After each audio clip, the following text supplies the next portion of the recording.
Alright guys, today I'll be reviewing El Toro at Six Flags Great Adventure. I recently got off a re-ride like about a month ago or a few weeks ago, something like that. And my opinion has greatly changed on this ride from what I thought of it last. So we'll get into all of that and discuss whether this is the best wooden coaster in the world. Alright, so let's go over this layout.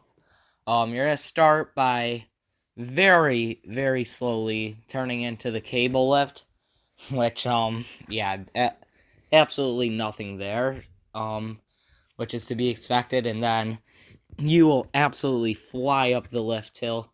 This lift hill is so fast, you are just booking it up there.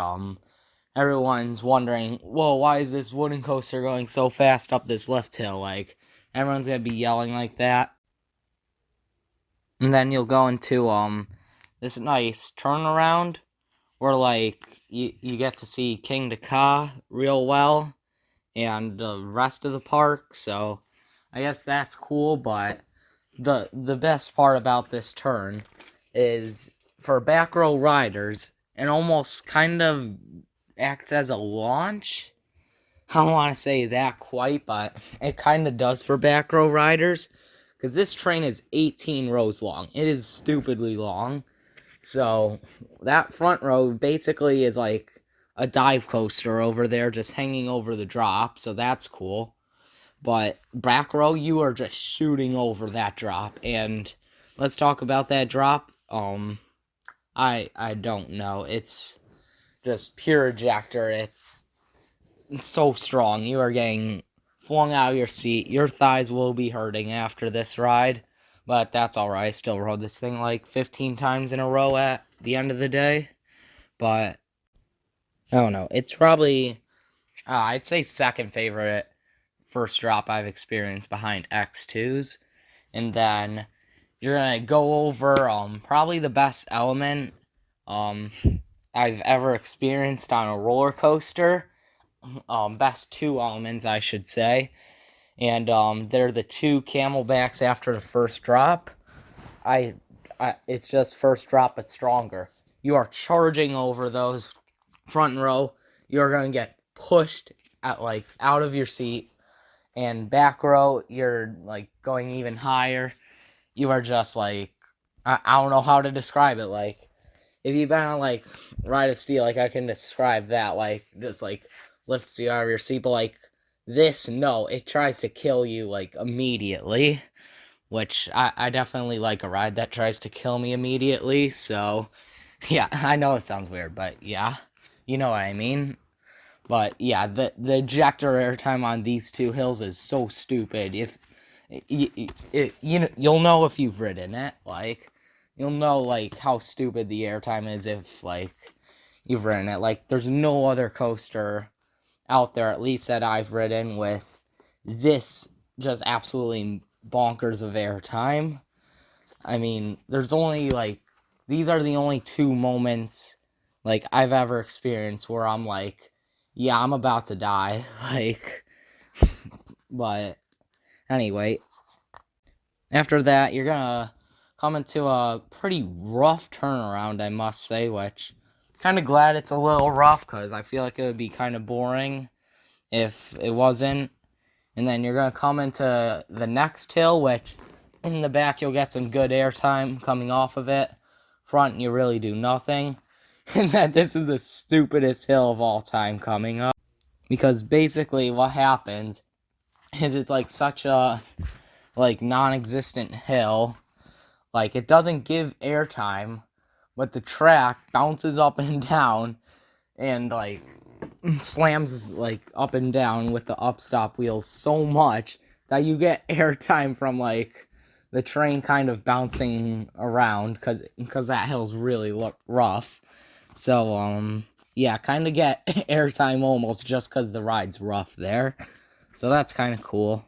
And then you'll hit a turnaround, which, by the way, this ride's hand choppers are ridiculous, and especially if you are sitting, I believe, hold up, I want to say load side, or hold up, unload, yeah, I'm pretty sure if you're sitting unload side, those hand choppers on the turnaround before the rolling thunder hill are ridiculous. Yeah, like I felt like I had to duck my hands down every single time. That was insane.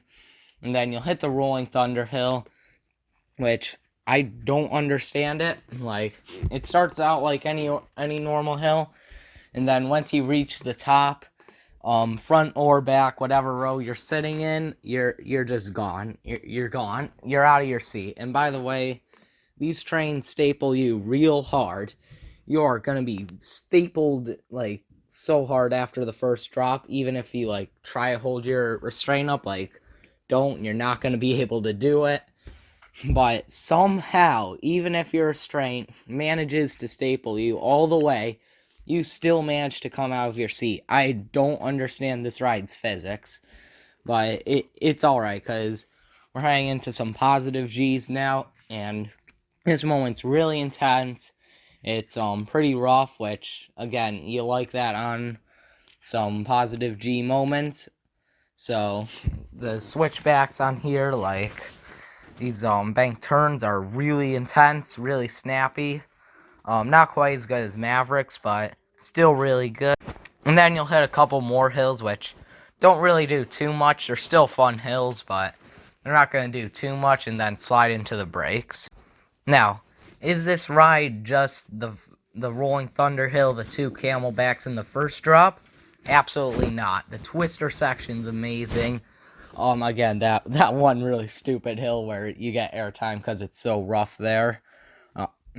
That's kind of fun. And just overall, the whole ride's extremely fun, or you're about to die instantly if the restraints weren't there.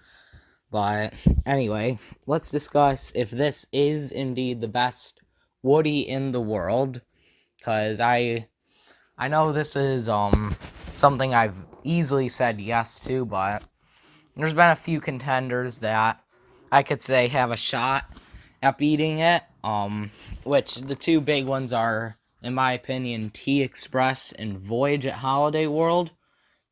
Here's the thing, I don't really know. I don't have a definite answer, because here's the thing. T-Express, I will say, the first drop, first camelback, and like those couple twister sections after the first camelback do look better than El Toro's. Those look so strong.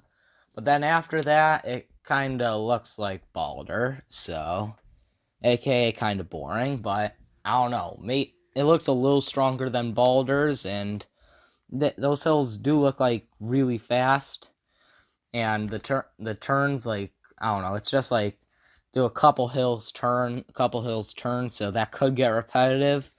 But I don't know. Right now, I'm gonna have to say El Toro over T Express. Now, Voyage, on the other hand, that's the one I'm not so sure of, cause I don't believe that Voyage will have any moments quite as strong as the first two camelbacks on El Toro. But the thing is, if the whole ride can deliver 24 seconds of extreme airtime, not quite as extreme as El Toro, but still amazing, and be a complete insane journey through the woods, feel the speed the entire time, insane intensity on the spaghetti bowl, I think that Voyage could be better than El Toro. Now, do I have faith in Voyage to deliver 24 seconds of extreme airtime? I'm gonna say no for right now. However, I know Voyage is definitely a top 5 bucket list coaster for me. I think if any wooden coaster is gonna beat El Toro, it is Voyage. With 100% certainty, I could say that. So, I want to know what you guys think. Do you think Voyage or T-Express or some other Woody is better than El Toro?